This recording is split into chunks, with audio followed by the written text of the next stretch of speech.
Hello all, ఇవేంటో తెలుసా మీకు? బంతిపూల చెట్లు మన ఇండియాలో ఉంటాయి కదా, colours, orangish colour and yellow colour. ఆ బంతిపూల చెట్లు ఇవైతే వాలంటరీ ప్లాంట్స్, దానంతట అవే వచ్చినాయి. సో అన్నీ ఒకే ప్లేస్లో ఉన్నాయి. ఆల్రెడీ కొన్ని నేను వేరే వాళ్ళకి షేర్ చేశాను, చాలా ఎక్కువ ఉన్నాయని చెప్పేసి.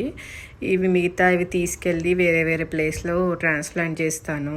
అన్నీ ఒకే దగ్గర ఉంటే చాలా స్పేస్ తీసేసుకుంటుంది. ఇవి ఎందుకు పెంచుతానంటే పాలినేషన్ కోసం. ఈ చెట్లు చూడండి ఎంత చిన్నగా ఉన్నాయి, అయినా ఫ్లవర్స్ వచ్చేసినాయి, 2 ఫ్లవర్స్.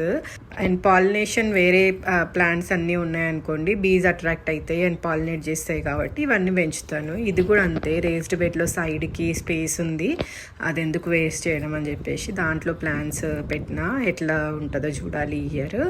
ఒకవేళ సర్వైవ్ అవ్వకపోతే నెక్స్ట్ ఇయర్ నుంచి ఇక్కడ నుంచి తీసేసి వేరే దగ్గర పెడతాను. జస్ట్ ట్రై అవుట్ చేస్తున్నాను. ప్లీజ్ లైక్ చేయండి, షేర్ చేయండి, సబ్స్క్రైబ్ చేయండి. Thank you.